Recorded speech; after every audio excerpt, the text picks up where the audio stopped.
Continuamos con la clase de células solares orgánicas.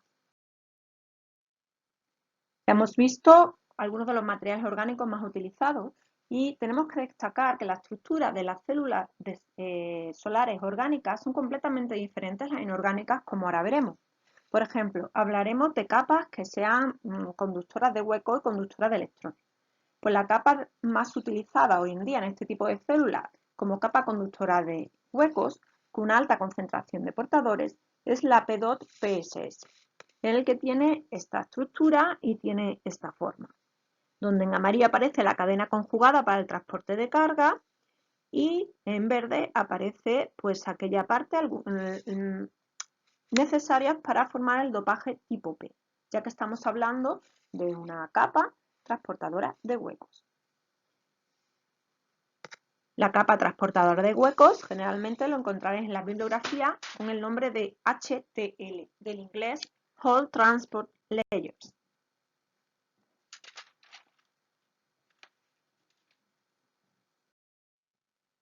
¿Pero qué métodos se utilizan para preparar estos materiales orgánicos?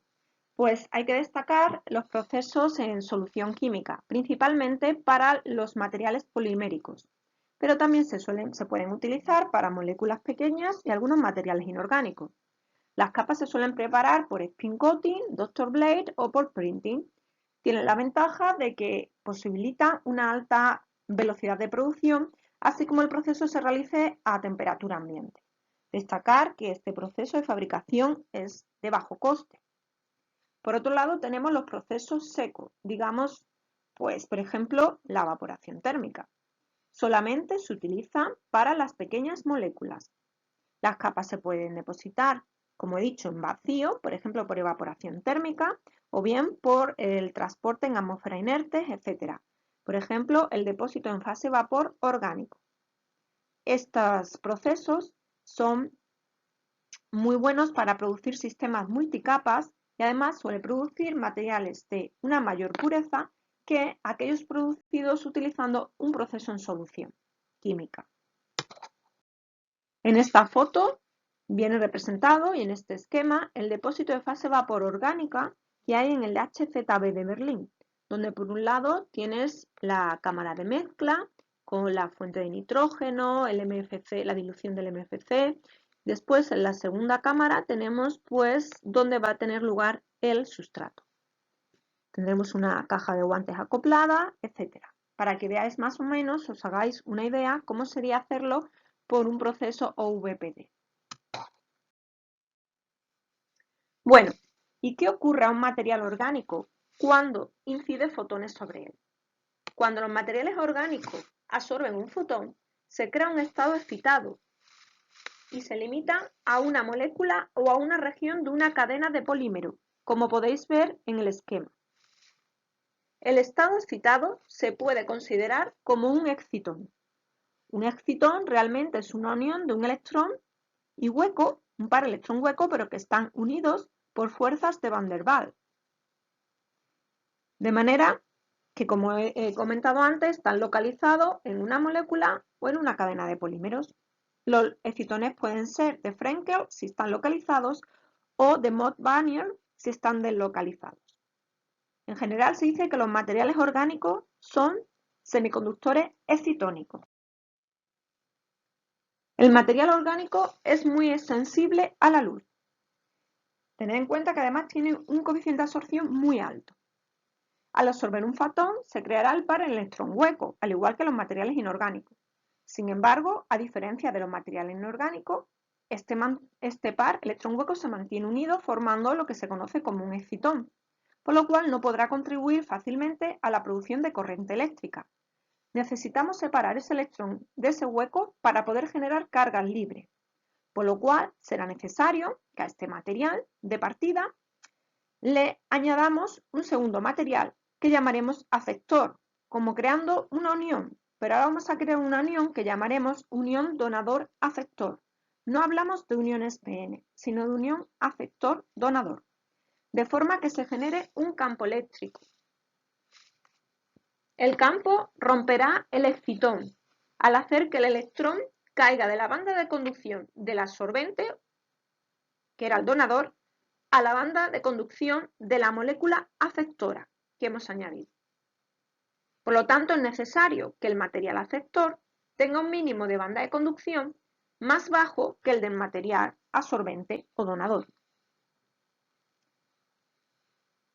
De tal manera que, en resumida, el material aceptor permite romper ese excitón, recoger el electrón, de forma que pueda fluir por el circuito externo hasta volver al material orgánico inicial, que era el donador, completando así el circuito.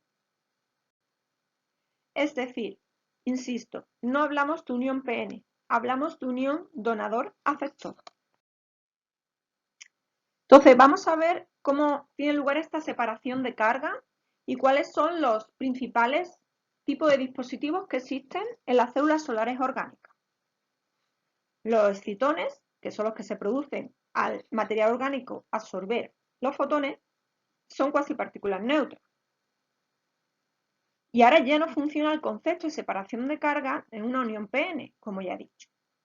Los excitones difunden, pero tendrían que ser separados, disociados, en una interfase selectiva de carga, de manera que lleve para un lado los electrones y para otro lado los huecos y no haya pérdidas. Al principio, lo que se hacía era tener un material orgánico, ponerle un electrodo por arriba y un electrodo por abajo, como un sándwich, un ánodo y un cátodo. De tal manera que la separación del electrón hueco podría producirse la disociación del excitón debido a las diferencias de las funciones de trabajo de cada uno de los electrodos. Sin embargo, esto no daba eficiencias muy altas, las daba bajísimas, por lo cual surgieron nuevos conceptos de dispositivos fotovoltaicos orgánicos.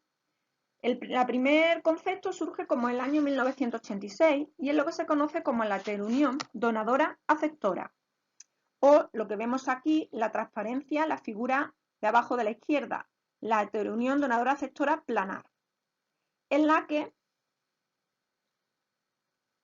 tenemos que la luz incidiría sobre el ánodo.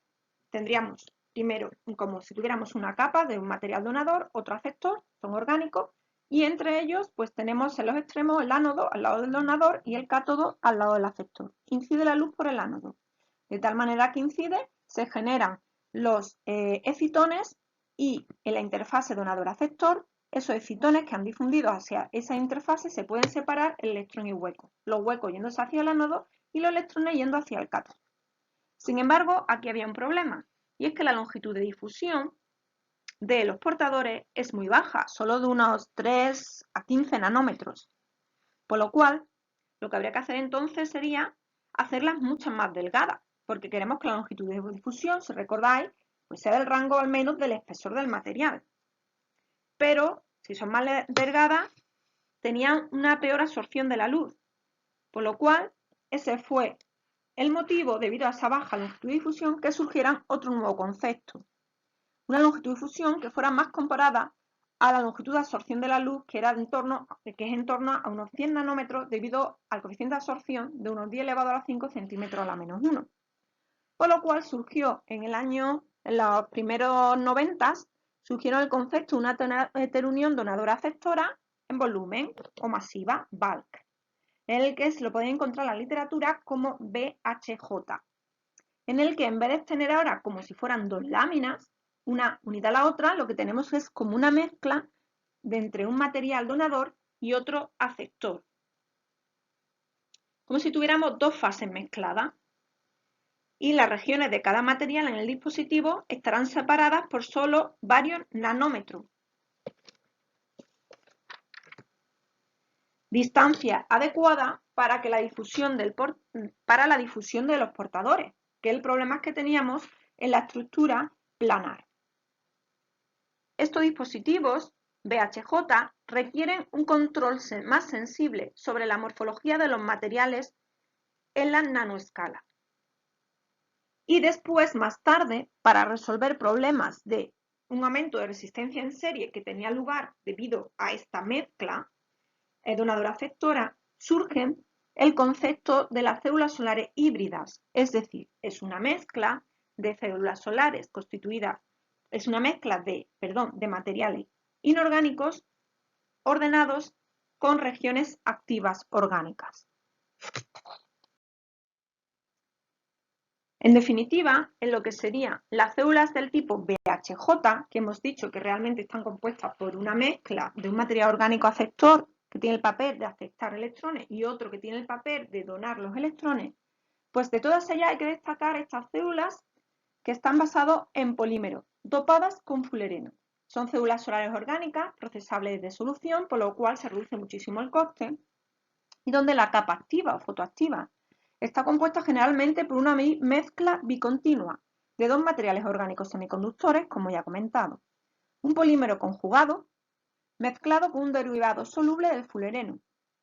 La diferencia de energía entre el orbital molecular de más alta energía ocupada, HOMO, y el orbital molecular de más baja energía desocupado, LUMO, de los dos materiales, darán lugar a la formación de una heterunión en la que el polímero actuará como donador de electrones y el fulereno como aceptor de electrones. La excitación óptica de la mezcla da lugar a una separación de carga fotoinducida a través de esa heterunión, y el posterior transporte de carga a través de las dos fases permite la salida de corriente a un circuito externo.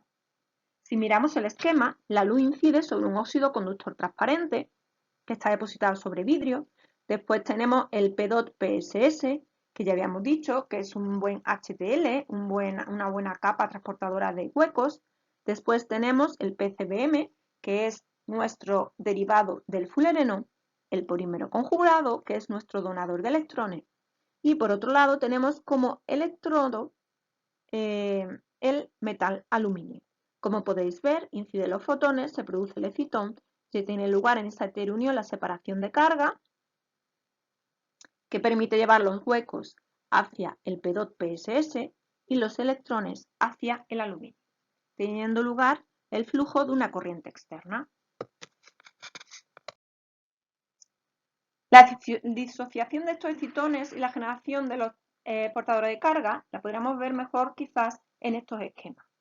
En el caso que teníamos el absorbente bicapa, esto se correspondería a lo que teníamos la heterunión de donador-aceptor plana, donde es como si tuviéramos dos láminas, una donadora y una aceptora, y a ambos lados tuviéramos unos electrodos, por lo cual, como veis, incide los fotones por el ánodo. Tenemos aquí nuestro donador y este fotón es absorbido generando un excitón, el cual tendrá que ser separado en esa interfase donadora-aceptora, de tal manera que el electrón que está en el LUMO del donador va hacia el LUMO del aceptor, como podéis ver, de tal manera que al final los electrones van hacia el cátodo y los huecos van hacia el ánodo, produciendo una corriente externa. El 1 significa pues la absorción de la luz y la generación del excitón. El 2 en el esquema es la difusión del excitón a la interfase, donde va a tener lugar la separación, la disociación de ese excitón en portadores de carga libre, como veis la interfase en el punto 3. Y por último, el punto 4 será el transporte de carga hacia los electrodos. Insisto, hueco hacia ánodos, electrones hacia cátodos. En la figura de la parte derecha de la transparencia sería algo similar, pero es cuando tenemos el concepto de la mezcla. Es el concepto que acabamos de ver entre una mezcla bicontinua formada por un polímero conjugado como donador de electrones y un fulereno, un derivado del fulereno como aceptor de electrones. Esa separación de carga en estos sistemas donadores-aceptores es ultra rápida. Por ejemplo, en el caso del polímero conjugado y el fulereno, cuando se ilumina. El tiempo de transición es menor que 40 femtosegundos, de tal manera que la eficiencia cuántica interna será muy alta.